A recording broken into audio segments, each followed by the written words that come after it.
more successful at. I think that I've always liked to analyze tournaments and see which are the most common submissions. And for example, in submission wrestling, the most common submission is a rear naked choke. And then that tells me that the back is like where the highest submission rate is. So I try to work a lot on my back control. There's something about the back that you have to understand in order to be able to submit.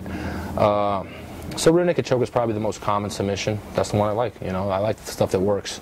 After that are probably arm bar, guillotine, triangle. I go for a lot of footlocks, but if you really pay attention, the footlock finishing ratio is like lower than the armbar one, for example. So I try to go for the stuff that actually works. I mean, I'm okay with fancy moves and all that. I'm not saying you shouldn't learn them, but I try to go for the effective stuff. Like the rear naked choke is like the easiest position to learn. It's one of the first ones you learn, and it's the most effective one. Guillotine. Let me see what else. I like a lot of front headlocks, arm triangles. Before I was a purple belt, all I did was like arm bars and triangles from the guard, and then my game started developing from there. But I'll still go for them, but not as much as I used to. It's not the only weapon I have in my arsenal now. Like I have other submissions from the bottom and from top, but for a long time, it's all I had was like a triangle from the bottom. Moplatas. I'll go for wherever I see, man. I just go with the, I find the opportunities and I go for them, and it's not like I'm not going to go for this move because I prefer that one. Whatever I see, I'm going for. What do you train beside that? Do you train boxing or Thai boxing? Boxing, Thai boxing, whatever works, man. Like I've been working on my stand-up for a little over a year now. Now I kind of slowed it down because I have this Abu Dhabi fight coming up, so I haven't been working on my stand-up as consistently as I was. But I just try. I feel like I don't have a game yet. Like I'm still finding like what my game's going to be like, what my style is going to be like. I try to observe what people that are being successful are doing. Like, for example, I'll watch a guy like Lyoto Machida or Anderson Silva, for example. To me, they're the most successful strikers out there. And one thing I noticed that is they don't get hit. Like everyone else, they exchange blows. They'll deliver a punch, but they'll eat a punch, And I think for boxing, that might be okay because you got bigger gloves, and if you get knocked down, you got 10 seconds to get back up and all that. In MMA with those 4-ounce gloves, I'm not sure that's a good strategy. So I think that striking for kickboxing, boxing, and MMA are very different. I think the reason guys like Lyoto or Anderson are so successful is that they don't get hit. You can watch their last 8 fights, and I don't recall them getting punched in the face at all. I don't remember the last time I saw Machida leaving the cage with a cut on his face or black eye. He just doesn't get hit. So like I try to look at those things and like, okay, I want to fight like that guy because he's successful. His style, whatever it is that he's doing, it's working because the guy's not getting hit and he's knocking people out. So I'll try to, that's what I try to observe and see what they're doing and try to assimilate those aspects of their games. So what do you think about jiu-jitsu in Poland? Is it big, small, or...? I've been with a lot of places in Europe, and I was actually, every time I go to Poland, it surprises me, like, you go to places, like, I tell my friends in Brazil that they don't believe me, because people have the image they have of Poland. It's not the wealthiest, country in Europe. You think of France or England or Germany, like, oh, they have more money, so they probably, more people training, or it's more popular or whatever. And it's not like that, I've been to France and England and all these countries, and you teach a seminar, you get like 20, 25 people maybe, max 30. You go to Poland, you get like 60 people on the mats every time, every seminar. It's amazing. I would say that Poland and Sweden are the two biggest forces in jiu-jitsu in Europe. Sweden is pretty popular as well. How many schools you got there in Poland? In Poland, I have 5 affiliates now. And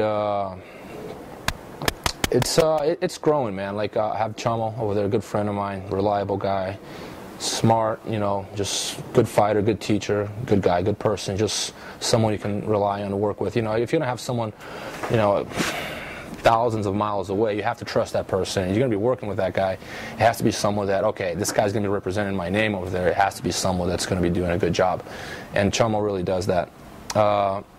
So he's my right arm in Europe.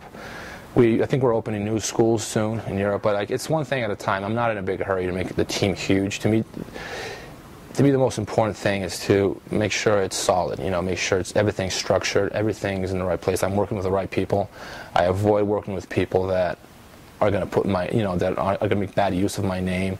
Took me a long time to build a reputation and, to construct this whole team and be where I'm at today. I don't want some idiot destroying all that, so I got to make sure I work with the right people.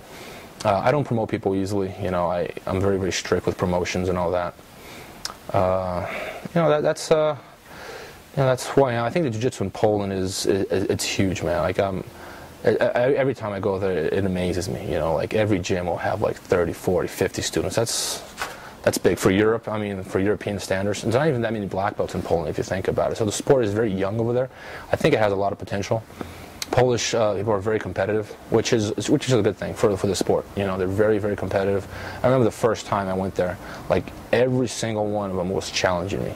And at first I was like, whoa, I was a little, I thought these people would be more, they weren't disrespectful, but they wanted to really test me, like, I'm going to see how good you are. And I realized that they weren't being assholes, that's how competitive they are, And I remember like the first time I went there, the first or second time I went there, I had to train with everyone, And after I made everyone tap, they're like, okay, you're the real deal now. And that's good. And like at first I thought it was like, why would you be doubting me, And I realized it's because they're skeptical. They don't believe what's on a piece of paper. They don't believe what's a belt.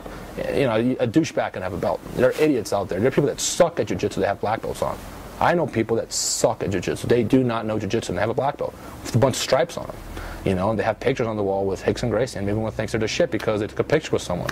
And that doesn't make a good fighter. And I think that Polish are very skeptical towards all that, and that's a very, very good position actually. So they wanted to see, okay, we really want to know if you know jiu-jitsu. So after I trained with everyone, and I made everyone tap, then okay, and then they approved me sort of, and I like that. At first I thought it was a little weird, but now I really like. I rather work with people like that that are skeptical. People that are like that won't be fooled. You can. A fraud couldn't walk in a gym in Poland and get away with it. He wouldn't, he'd get smashed. The blue belt would walk in there and beat him up, and then everyone's, you don't know shit. You're not the real deal. So I think that's a good thing. They're big, big people too, strong. Everyone, I feel like I'm an average size. Like everywhere I go, I feel like I'm taller and bigger than most people. But over there, I feel like I'm an intermediate. I'm not the biggest guy in the gym. That's awesome. Fighters who compete with the GI are better in grappling MMA than fighters who doesn't use GI. What's your opinion about that? I think that training with the gi it's harder. I've done. I tell people this, they don't believe, because I'm known for being a submission wrestler because of Abu Dhabi, all that. But if you look at my tournament titles, like 90% of them are gi titles. I've done, I would say, like 80% of my training with the gi. It's harder. For some reason, I've always done better without the gi. It's my opinion is my gi game is very no gi orientated. Like even I'll watch myself with the gi every now and then, and I notice that my positions are all no gi base. Like I don't, like a lot of guys will really rely on the gi to fight. I don't.